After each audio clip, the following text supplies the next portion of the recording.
Well, hello, everybody. Welcome to the Sell-A-Bration. And so we're a couple minutes early. We just jumped on early. I would love to hear from you. What's your name? What's the name of your store? Where are you from? Put it in the chat down below.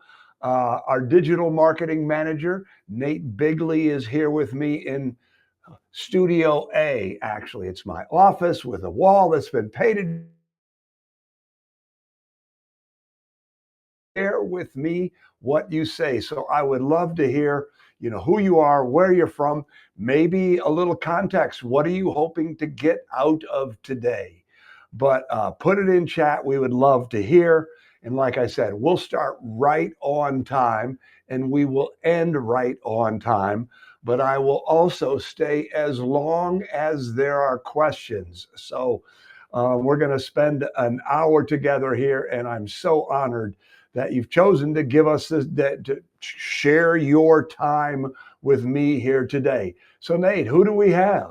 Right now, well, they're piling in. They're piling in. I love to hear that. We got Catherine Tenney from Tenney's Custom Saddlery. All right, Florida. We've got somebody from the tack industry. Welcome. And that's the only comment so far, but we got people still piling in. Okay, all right. So we would love to hear where you're from, the industry that you're in. One of the things that we love about doing this is we have worked with so many industries through the years.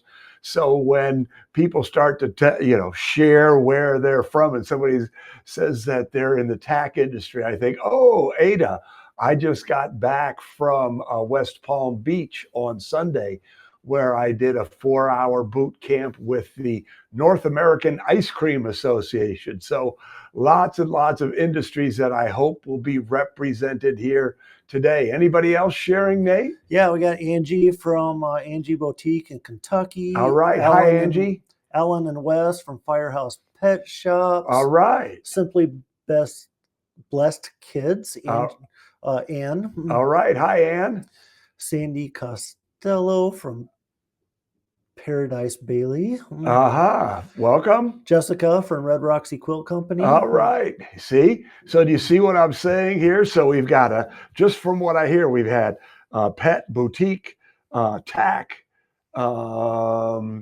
Christian children's store, Christian bookstore. But anyway, I just love this about this community. So many different industries.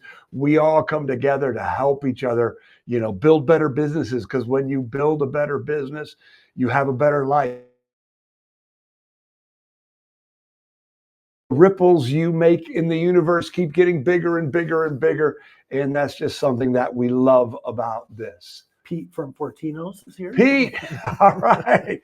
So Pete from right now, Pete, if you want, you can come and sit in the office with us. So, but anyway, so Pete works at Fortino's, and the president of the North American Ice Cream Association, Kelly Larson, owns the store where Pete works. So Pete, welcome. So let's get going. Why are we here today? We are here because this is all about sharing information that you can use, actionable information, strategies, tactics, tools, techniques, actionable information that you can use to sell more stuff this holiday season. I guarantee you that what I'm going to share with you works. It's proven. It's profitable. It works.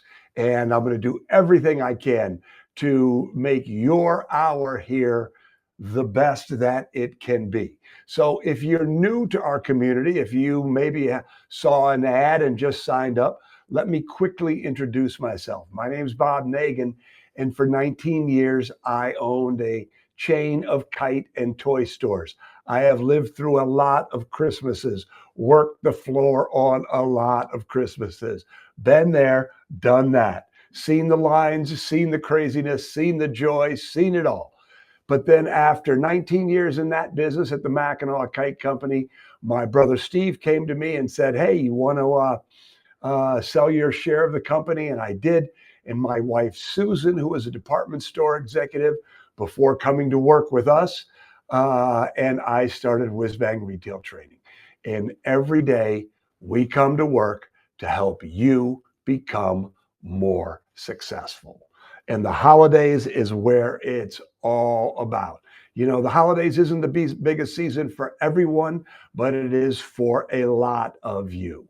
So let's get into the housekeeping before we really dive in. So first of all, Q&As. By the way, I'm going to start a holiday program, but it is really hot, especially when you consider that the lights are on here too. So if you have any questions, put them in chat. Nate and Indy will ask some of them. Nate will share them with me, but your questions are important to us. Some of the questions might end up at the end. Like I said, I'm going to do my very best to end right at 2 o'clock to honor your time, but then I will stay and I will answer questions. So make sure that you leave here with your questions answered. The other thing, and this is really important, I'm going to be giving away, or you're going to get a really wonderful gift. That's our way of saying thank you for being here.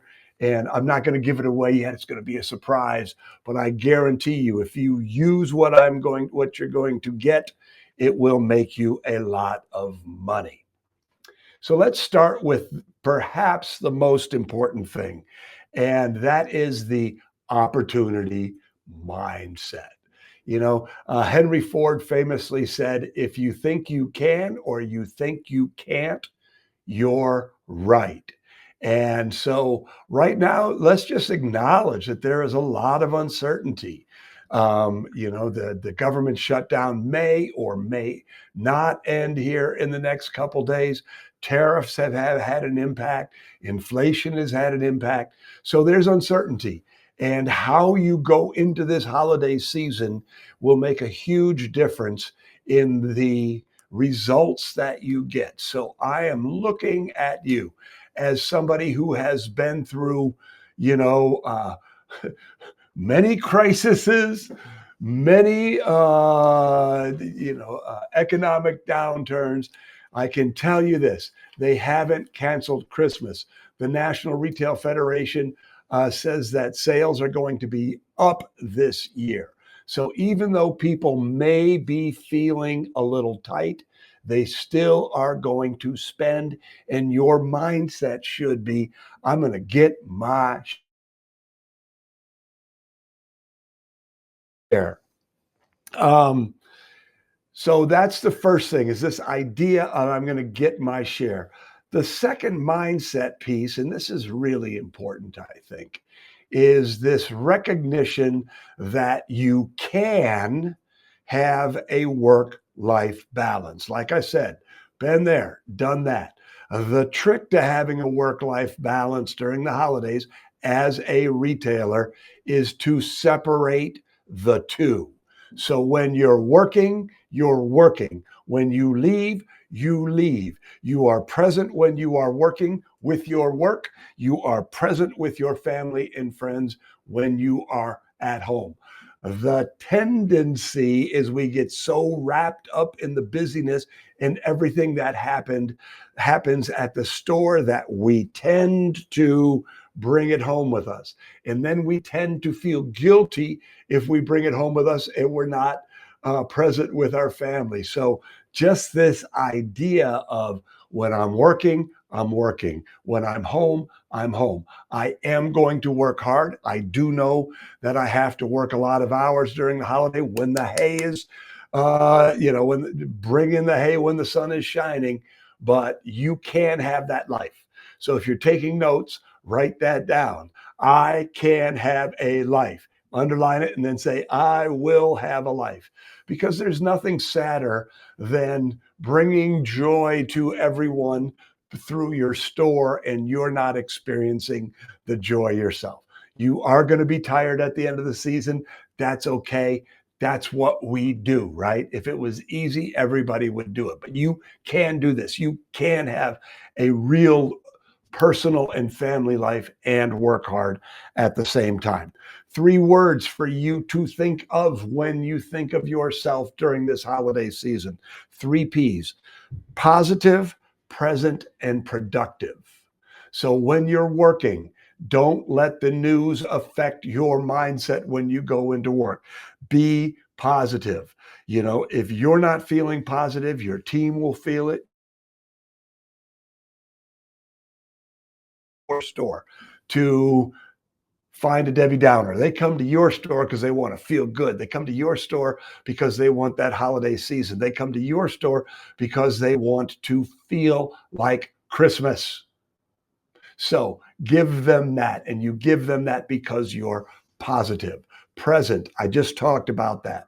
When you're in your store, be focused on what's in front of you.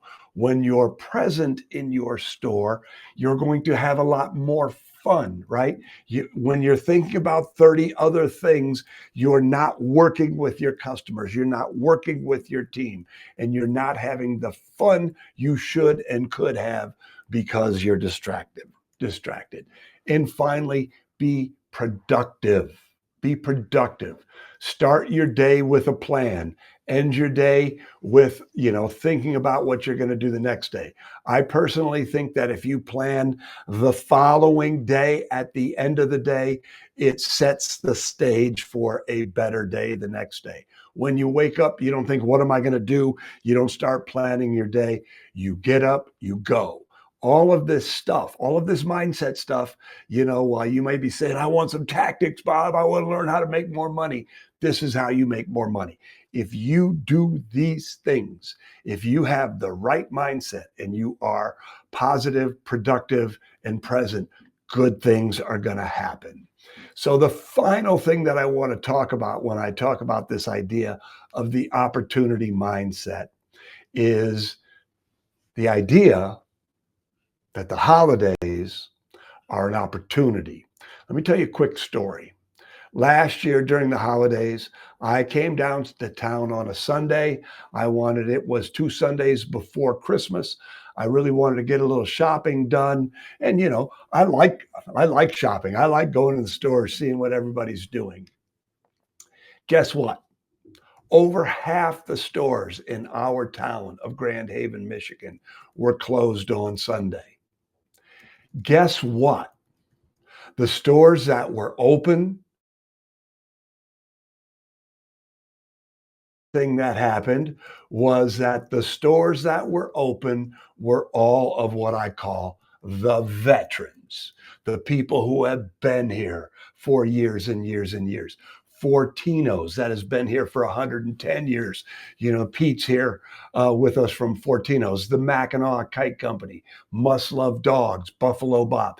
The people who have been in retail for a long time recognize that you can't afford to be closed at all. You cannot afford to miss days during the holiday season.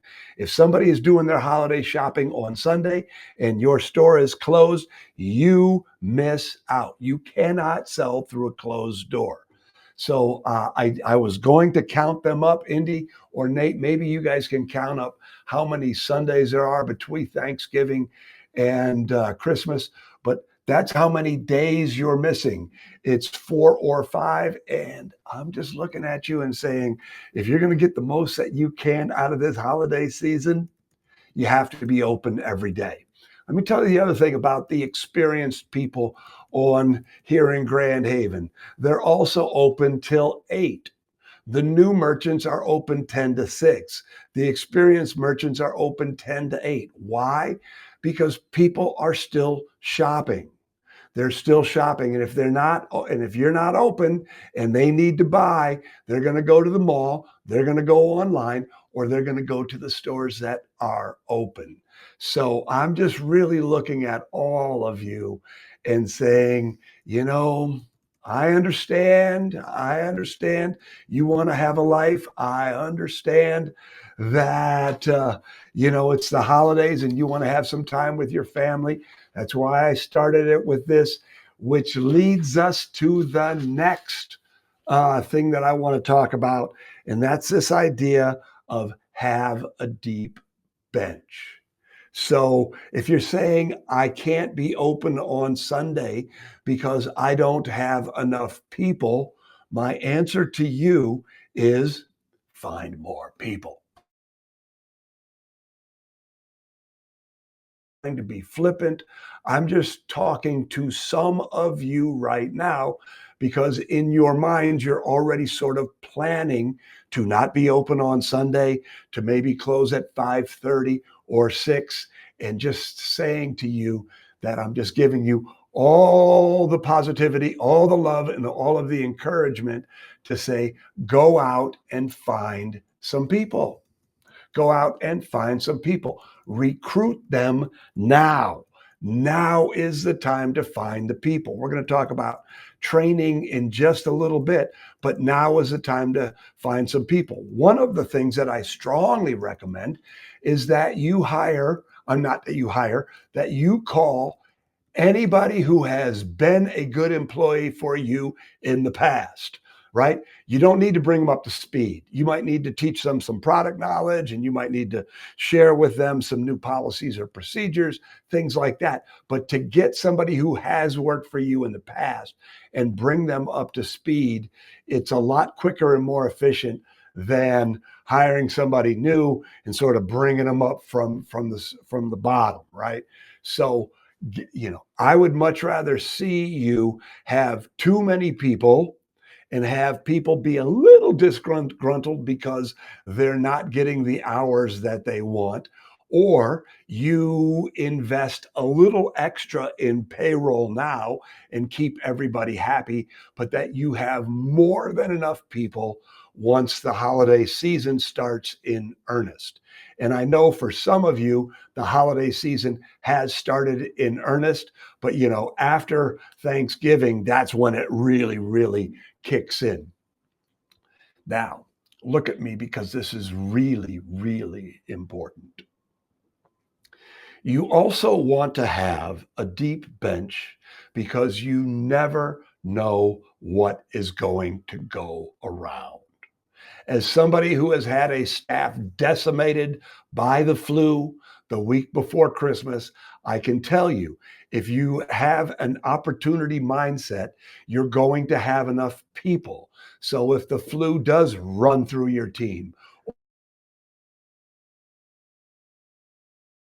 get it. Guess what? You've got people to cover. So this idea of having a deep bench is so important. I had a conversation with a client just recently, and he said that he says, I got a pretty good team. I'm excited about Christmas, and I said, so if you look at it as a percentage, are you 100% staffed? Are you 110% staffed? 100% is exactly the right amount of people for the hours you anticipate during the holiday season. And he was like, well, I'm about 90%. I looked at him, I'm like, Todd, dude, start hiring now. Now. Have a deep bench. So, Nate, do we have any questions or comments so far? No questions. Uh Jesse huh. Starr says, "Thank you for doing this, Bob." Oh, all right. You're welcome, Jesse. That's great. I hope that you're finding it helpful. Okay. So this idea of having a deep bench is really important. Some of you are going to bring back people. Some of you are going to have to hire some new people. Excuse me, but you want to have enough people so that you can cover your floor sufficiently. Another mistake that people make is that they staff to minimum levels rather than to holiday levels. You're never going to, at least assuming that you've been in business for a while and that you've built a customer base and you're going to be busy during the holidays, you're probably never going to uh, have enough people on the floor to handle all of your customers all the time. If I am speaking the truth there, put an amen in the chat, right? So what happens is that you have more customers than team members. And, again, going back to this idea of having a deep bench, this way you can staff because investment in your team during the holidays is a really, really great investment. lot of money. Why? By being out on the floor and selling skillfully. So here's the next thing to think about. What do you need? You need skilled and knowledgeable associates. You need your team members to be good. What you can't do, and what I see happen all the time, and what I'd like you to think about right now in your experience as a shopper when you shop local, what you can't have is sheriff registers. You know what a sheriff register is, right? They're the people who stand behind the register. They're protecting the register. Heaven forbid they get out on the floor because the register would be unprotected. That's a sheriff register. Now, you can't have sheriff registers. Neither can you have Roomba team members. And you know what a Roomba is. A Roomba is a robotic vacuum that goes out onto your floor and vacuums a little bit, then comes back behind and puts itself back in the dock. Well, a Roomba sale associate is that sale associate. When somebody comes in, they come out from behind the register, they approach the customer, and they say, "Are you finding what you're looking for?" And the customer says, "No, I'm just looking." And then they go back to their safe spot behind the register. You can't have sheriff registers or Roombas. I mean, register sheriffs, not or Roomba team members. You have to have people who know what to do, who know how to get out on the floor and engage your people. So, what we want to do, and Indy or Nate, maybe one of you could put the last episode of Real Retail TV into the chat.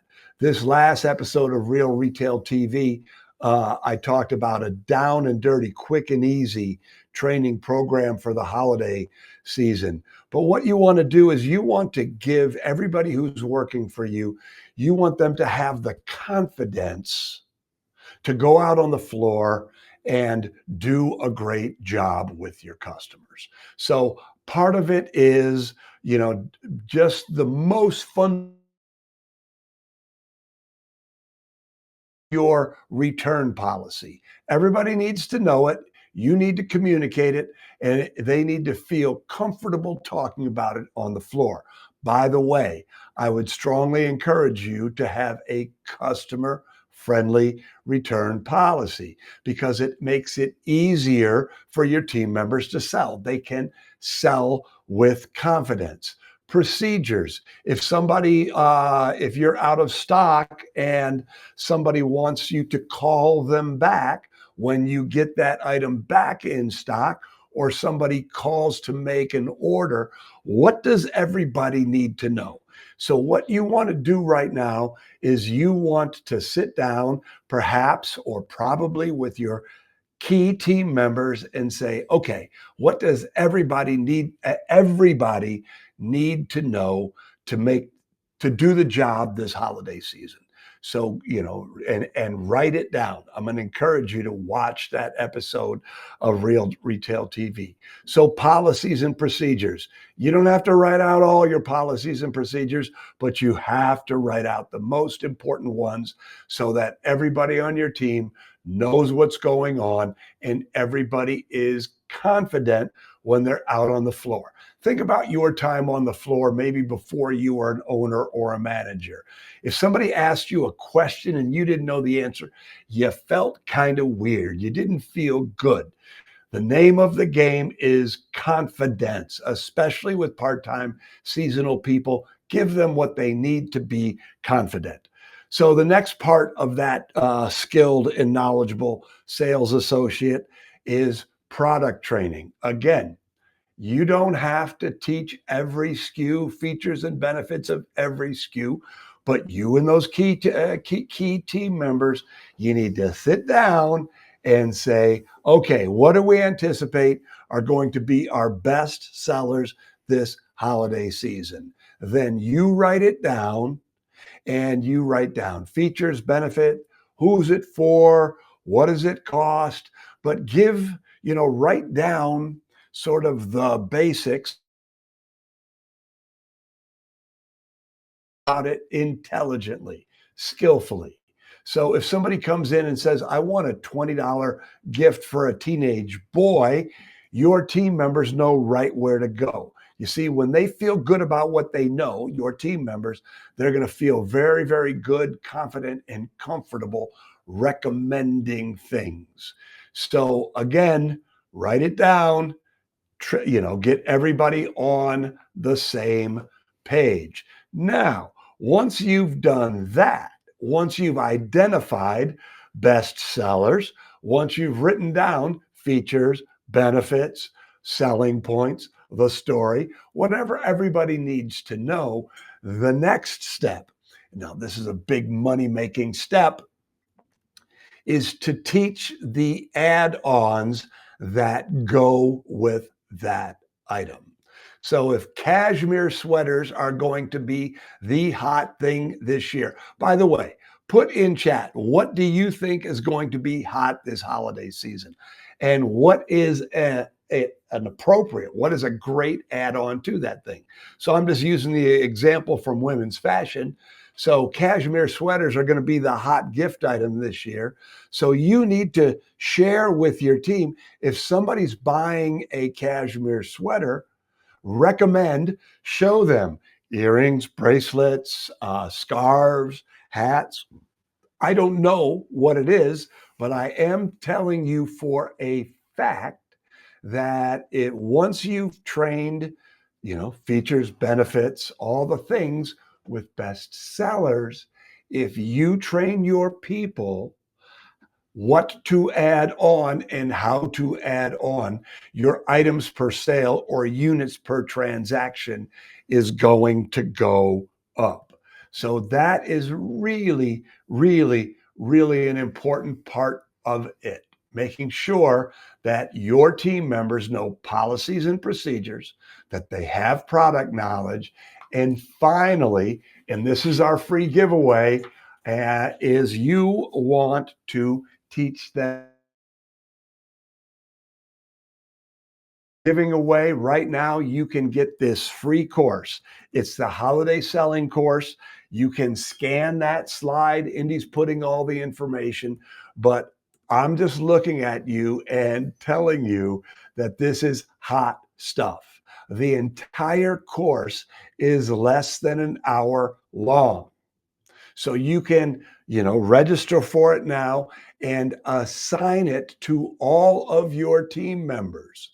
Do that now so you have time to talk about it, because selling at the holidays is a lot different. I mean, there of course there are many similarities to selling during, throughout the rest of the year, but selling at the holidays also has a lot of nuances, and this course really takes a deep dive into nuances, like the greeting is different during the holidays than it is the rest of the year. One of the techniques that you'll learn and your team members will learn when you go through this course is how to sell to multiple customers at the same time.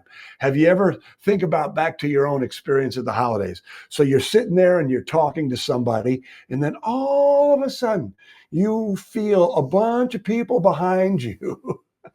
What are those people doing? They're listening to you. They're interested in what you are selling to one person, because that item or those items might be appropriate for them to buy. So you'll learn this technique called the opening up technique. You'll learn how to sell to multiple customers while still focusing on your primary customers. All of these tricks of the trade will make you a lot of money. And all of these tricks of the trade are tried and true. How do I know that? Because I developed all these tricks of the trade, well, when I was on the floor of my toy store. So please do yourself a favor. Indy has put it.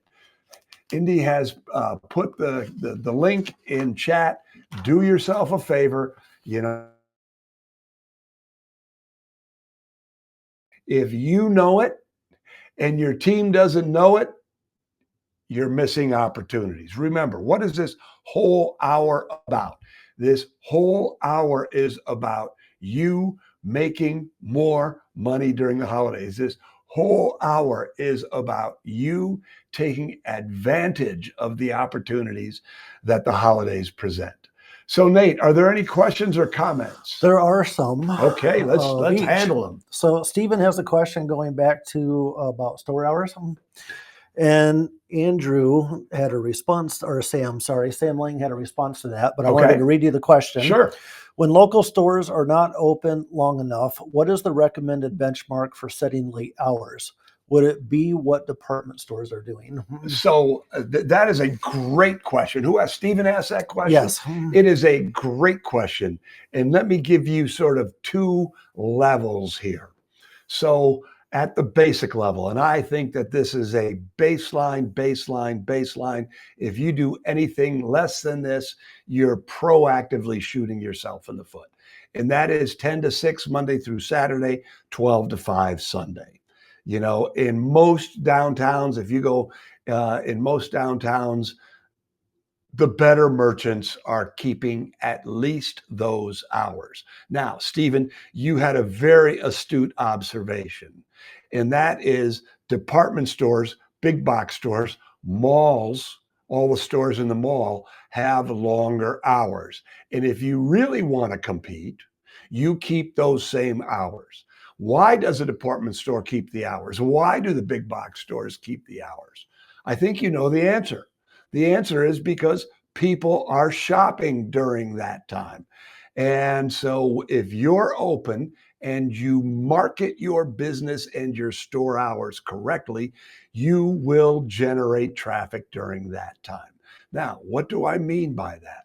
I mean, if you choose to be open 10 to 8, Monday through, or 9 to 8, or 9 to 9, so a lot of people but no matter what you do, if you get past 10 to 6, you want to really talk about it. You want to post it on social media. Every one of your emails needs to really talk about the fact that you're there for them. Now, if you're open 10 to 6 most of the year and all of a sudden you're open 10 to 8 during the holidays, of course, you want to sign it like crazy in your store. And it's not going to be as busy as your usual hours. Your customers are used to the hours that you usually keep. But if it's a combination of, number one, marketing it aggressively, and number two, recognizing that it's about the average, not it, not it's about the average, not the average versus your regular hours. So I remember we had a store in a mall in East Lansing, and I left early on Christmas Eve because we had a staff, and I had to drive all the way back from East Lansing to Susan here in Grand Haven, hour and a half, and it was snowing, and my God, I wanted to get home to Susan, and they're like, "Get out of here, Bob," and because I had been working too hard, which is where this whole work-life balance perspective came in, I went into Fortino's. Again, Pete's here, and the previous owner, Ken, was there. He was the only store open in downtown Grand Haven. And I went in, and Ken and I spent a couple $100, and I said, "So Ken, you're the only store open." He goes, "Yeah, I love it." He said, "I'm the only store open, and I always do a bunch of business." Why? Because they're actually open. So be aggressive, and we're going to talk about marketing in just a little bit. But I really, Stephen, I really appreciate that question. Thank you very much. Any other questions, Nate? Sam Lang had a comment on the. They did an experiment where for a week or two they stayed open late and tried to figure out when the door stopped swinging, and that's what they set their hours to. Same thing with the opening. They started coming early, seeing if people were about. If they were, all right. So, Sam, I appreciate that comment, but I'm going to push back at that a little bit, because what you're assuming is you're basing your decision based on walk-in traffic. And so I have this concept called the pina colada principle. And the pina colada principle says you make traffic. So if you're saying I'm keeping my store hours based on when the door stops swinging, I'm going to counter that with, hey, keep longer hours and make the doors swing. Do more little small on the fly promotions during those extra hours. So what you're doing is you're suggesting, or you're basing your decision based on, you know, foot traffic. And I'm suggesting that you create your foot traffic. And the reason it's called the pina colada principle, and I'll just share this because it's a valuable lesson, is I've been sharing this forever, this idea that you create your own traffic. That, I've had so many people say, I'm closed on Sunday because everyone else in my community is closed on Sunday. And I counter that, as I'm countering you here, Sam, with, wait a second. It's not up to the other people in your town to drive traffic into your store. It's up to you to create incentives for people to come into your store. So I've been teaching that for years. But then Misha Seto, who has been part of our community for a long, long, long time, she's a great merchant. And what Misha does, Misha's got 8 stores, I think, on the Delaware Shore. And so when it rains on the Delaware Shore, traffic just drives up. Everybody stays inside. So what Misha started to do, when it rains, she serves pina coladas in her store, right? And they can go into Misha's store and get a free pina colada. And I called it the pina colada principle because it's memorable, because if you like pina coladas, that song, but the concept is you can make your own traffic with good marketing. And that's what I'm suggesting. So Sam, I think what you did makes sense. It's logical, but I don't think that it's complete thinking. And I'm going to challenge you to build your hours around longer hours and then figure out how to get people in during those hours. But Sam, I really, really appreciate your comment. Any other questions or comments? Brioni, I hope I'm saying that right. Uh-huh. Brioni Lydia has a question about bundling. I wasn't Yes. sure if you were going to get there. No, but I will talk about bundling quickly. She's just been wondering about bundling. I've watched the videos about it and the benefits, but functionally, do you package items together in a gifty way, or just put up a sign suggesting the items? Oh, We're yes. a children's boutique. Yes. No. So that's a great question. And I don't know who is it? What's the name? Brioni Lydia. Brion. Okay. So if you're a member of the Retail Marketing Club, I think that was 2 meetings ago. We did a whole section on it. So, but here's what I'm going to suggest is, no, you don't suggest them. You actually put them into a bundle. And when you create bundles, you also baby clothes. Since you're in a children's clothing boutique, you have baby clothes. You could have a boy toddler bundle. But when you create a bundle around, a merchandise mix, or you can create bundles around a vendor, when you do that, it really makes sense to create good, better, best bundles, because one of the pricing laws is this law of price anchoring. So let's just say, you have a toddler bundle for boys, and the good is, I don't know prices. My boys are in their mid-20s. So let's just say a toddler bundle is $49.99. You also want to have a toddler bundle at $79.99 and a toddler bundle at $99.99. Because during the holidays, people buy by price points. And here's what study after study has shown, if you have those 3 bundles at those 3 price points, you're going to sell more of the middle. They call it the Goldilocks syndrome. Remember, the bed's too hard, the bed's too soft, the bed's just right. The porridge is too hot, the porridge is too cold, the porridge is just right. So that middle bundle is where you're going to get the most action. So that is a great, great question. And the holidays are a fantastic way, a fantastic time to sell bundles because it makes it easy for your customers to buy and it makes it easy for your people to sell. The other thing that I want to say real quickly before I move on past bundles is sign it. Sign it, sign it, sign it, sign it. I don't have a slide about signage, but signage is the silent salesperson during the holidays. And it does a couple of things. First of all, it makes it easier for people to think about purchasing an item or a bundle. But just as importantly, and this is a more nuanced benefit, is it slows people down. So think about this. During the holidays, you typically have more customers than people. So what your team members have an opportunity to get to them and sell them some stuff.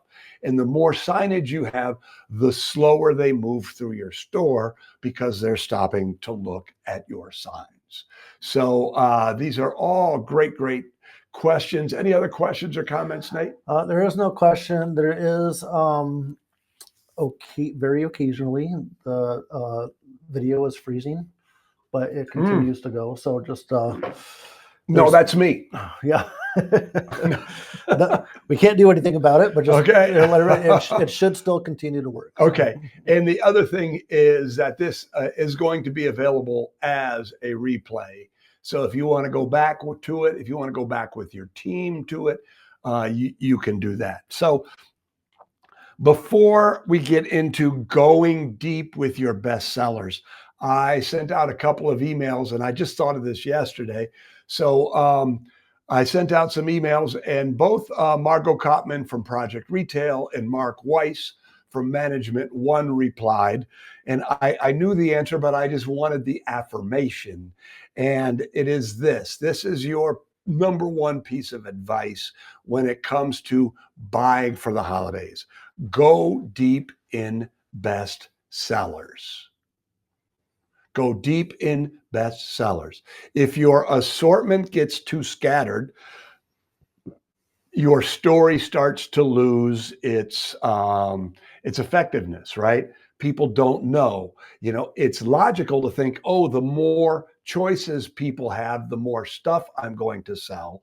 But Mark made the point, and I think that is very, very relevant, is that when you have a smaller number of vendors and you show those vendors, you display them effectively, your story, your merchandising story holds together a lot more tightly than if you just have stuff everywhere. And when people walk in your store, they should know who you are. That's your story.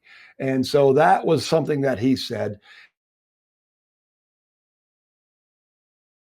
So I feel like deep and narrow is where you want to go, meaning you have a lot of you have fewer items, but you have a lot more of them. So that's what you want to do. You want to invest in best sellers. You don't want to run out of best sellers.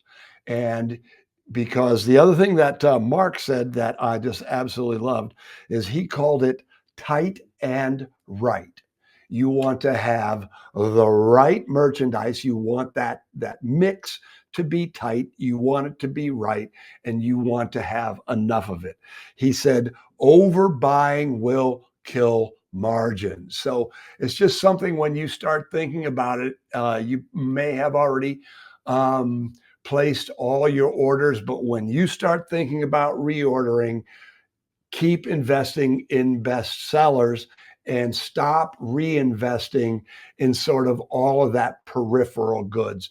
Margot made the point, yes, you want 20, she said 80-20. You want 80 bestsellers and 20, she called it fluff. You know what I'm talking about. Just all the other stuff that makes your store look nice. Seasonal could be considered fluff. The things that are interesting, that make your store interesting. But when it comes to the dollars you have invested, you want to go deep in your best sellers, right and tight. So questions about that, Nate? We're looking Not good? about that. Yeah. Okay, good. So the next thing, and this almost sounds counterintuitive to the last thing that we talked about, which is going narrow and deep, but I do want to encourage you to buy in. And so when we talk about that 20%, what you want to do is you want to find items that have great margins. And so it took me many, many, many years to learn this, but I'm sharing it with you. And for some of you, somebody shared with me once that my vendors had the exact same problems that I have. They're overbought also, right? So let's just say that Nate's making widgets and Nate is confident that blue is the color of the year. And so he manufactures hundreds and hundreds of his widget in blue. Turns out blue is out of favor and green is hot. Nate has too much blue. He needs to get rid of the blue so he can reinvest in green. And so he's selling blue at a discount. And blue is still good. Blue will still sell. It's just not a bestseller. So what you want to do is be very, very proactive about looking for discounts when you're coming down to the season. Because remember what I just shared, your vendors are doing the same thing that you're doing. They're looking to liquidate their slow movers when the season is strong, because the best time to sell it is when the season is strong. It's a lot easier to sell something at 20% off in December than it is to sell it at 50% off at the end of January. So be proactive and be fairly aggressive about buying into high margin items. One of the things that, one of the promotions that we have been sharing forever is the 12 days of Christmas.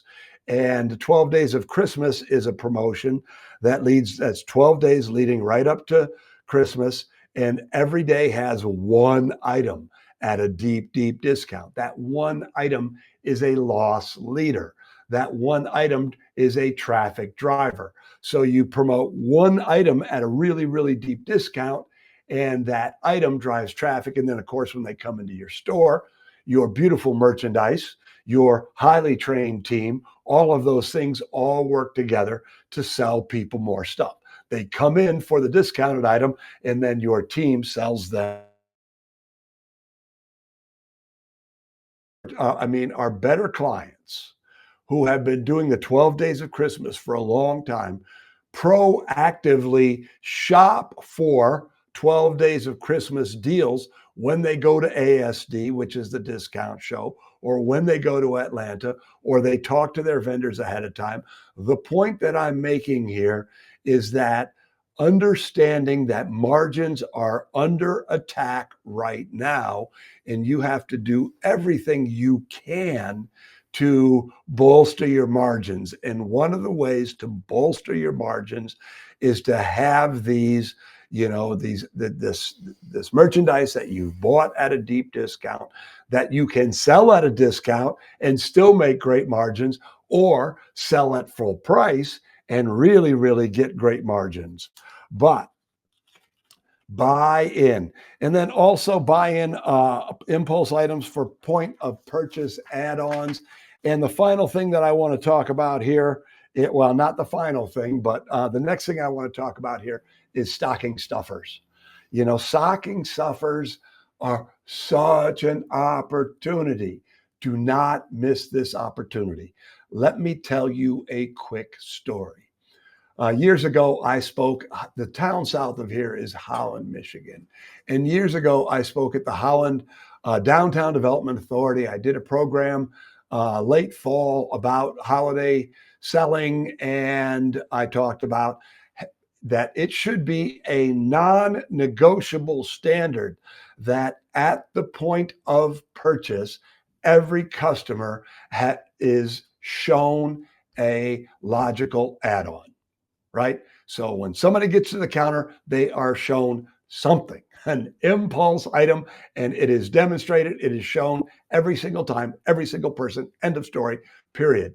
And so I saw Kate Moynihan in February, and she said, I did that add-on thing, Bob. It really worked like crazy. And I said, so tell me more. And she said, I found beautiful red and green candles. They were rung up. They said, hey, have you seen these beautiful red and green candles? And she said, and I thought about it. And she said, and she thought about it. She thought about it. She said, well, I sold through 2 orders, and I don't remember the exact number, but it was $7,000 or $10,000. It was enough money that she was excited about it. So, what is the logical add-on for your business? Remember this. It's size, not price for stocking stuffers. We have a client who has premium cigar stores. And one year there was a beautiful new cigar lighter that was $50, but it's small, right? It's a cigar lighter. And he just demonstrated. Guess what? He sold out of this $50 stocking stuffer. I used to sell whistling balloon helicopters like they were going out of style.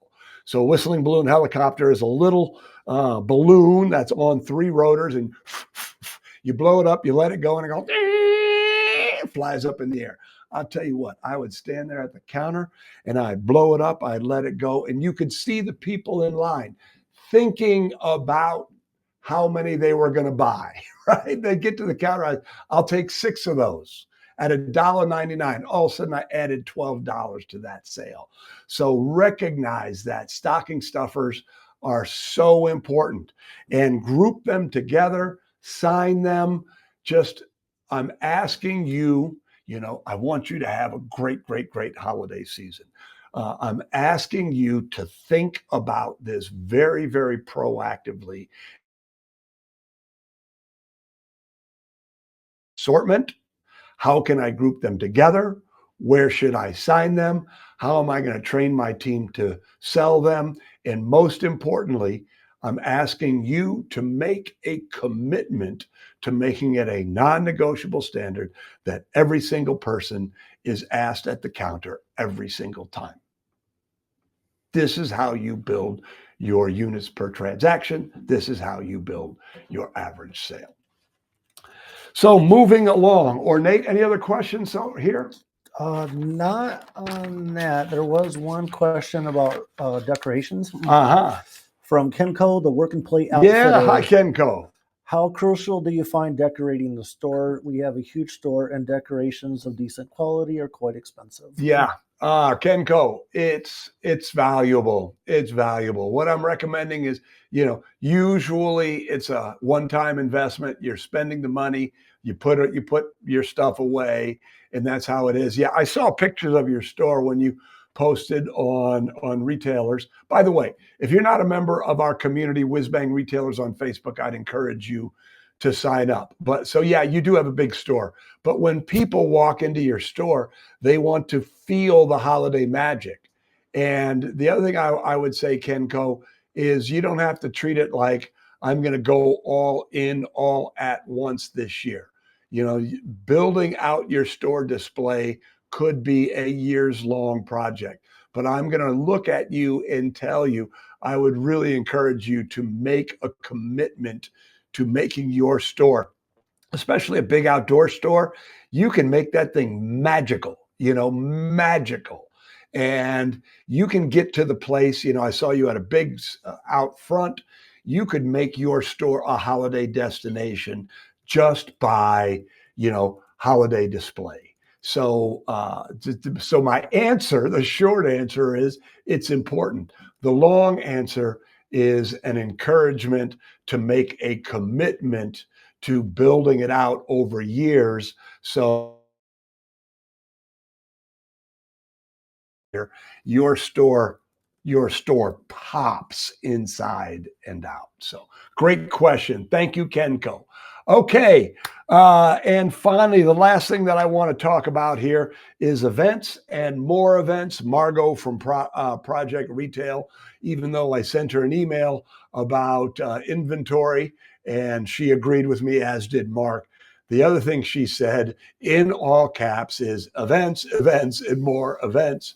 And of course, if you've been part of our community for any amount of time, you know that I'm a huge believer in the quality of having lots of high quality events. What does an event do for you during the holidays? It gives people a reason to come into your store. It gives you a reason to talk to them and invite them into your store. And every time somebody comes into your store, it's another transaction. So the more events you can pile into your holiday season, the more traffic you're going to get and the more sales you're going to get from it. Let's go back to sort of one of these premises from the very beginning of our hour together. And that is when you have highly trained salespeople getting that holiday selling course, and if you have good merchandise and highly trained people, that takes care of that on the floor dynamic. Then it becomes your job as an owner, manager, marketer to drive traffic. And you do that through social media, you do that by going live, you do that through email marketing. But when you have regularly scheduled promotions, they don't have to be big, they don't have to be fancy. But if you have a lot of them, it gives you something to talk about in your social media, in your emails. It gives you something to talk about that's not just pitch, pitch, pitch, deal, deal, deal. It gives you something to talk about. And if you have good ones, they come in. So I would love to hear your best promotions, your favorite promotions, big, small, anything in between, and just put it in chat. So we're down to the last 5 minutes. So Nate, do you have are there any more questions or comments? When I go like that, it's because I'm looking around my computer to look at Nate. So no, there was just some good comments from people with decorating ideas. oh, good. That's wonderful. That's wonderful. And so, Kenko, again, I haven't seen the inside of your store, but I saw the outside, and I know that you have space, and it's a big building, and you can create something magical there, magical. So, since we are coming down to the end, I want to share one more concept with you, and then, or first, Indy, can you put the slide up again for the holiday selling course? This is going to make you a ton of money. Like I said, it's less than an hour long. So sign up. You're going to be on Brilliance, our platform, retailbrilliance.com. And then I would encourage you to go through it. It's going to take you less than an hour. And then when you're done with it, I am quite confident you're going to go, okay, everybody on our team needs to go through this, and then assign it to everybody on your team. It's going to make you a lot of money. They're going to feel confident. So I want to share one more concept here with you that's important to the way that you think strategically, about the holidays. So recognize that there's only 3 ways to grow your business: get new customers, increase the average sale, and get more transactions per customer. So you're going to get more new customers just through, that look-de-loo holiday walk-by traffic. This is also why you need great people, right? Because those people who are coming into your store for the first time, this is a first impression. If they are engaged by skillful people, the chance that they buy something goes way up. The chance that when they buy something, then you get the opportunity to put them into your loyalty program. If you're new to this community, you probably, or if you've been in our community for any amount of time, you know how passionate I am about this idea that your list, your customer database, is your most important asset. So the challenge here is to get those first-time customers and give them a great first experience. And then when they have that great first experience, sign them up for your loyalty program, because now you have their contact information. And once you have their contact information, now you have the ability to market to them throughout the year. It's how you turn that one-time holiday customer into a 4, 5, 6, 7, 10 times a year, times 10, 20, 30 year customer. The idea is lifetime value of a customer. And the holidays, especially with this sort of casual holiday traffic, the holidays are such an opportunity to take that traffic and those customers and turning them into a meaningful lifetime value. So there it is. It is 1:58. Any final questions or comments, Nate? Kim Williams had a great comment. She said, we do a stocking stuffer extravaganza along with their town's cocoa crawl. Everyone gets one in the dollar store, red stockings. When they enter the store, they get 20% off everything that fits in the stocking. There you go. Wonderful. Extra. And, by the way, I love the word extravaganza, right? It lends itself to signage. So that's wonderful. And thank you for sharing that. I really, really appreciate it. So good. Any other questions or comments? No. All right. So thank you. I'm always so honored when you give me an hour of your time. My sincerest hope is that you have found this hour a good use of your time. And most importantly, that you take something that you've learned and you put it into action. Action or education without action is entertainment. And I hope that you've been entertained. I hope that you found the ideas helpful. I hope that you found my stories amusing and helpful. But at the end of the day, I hope that you're going to take something that you've learned here today and turn it into money. So finally, holiday selling course, strongly encourage you to sign up for it. It's absolutely free. And yeah, that is it. Thank you, everybody. I am so happy that you're here, honored that you're here. I hope you have a happy holiday season.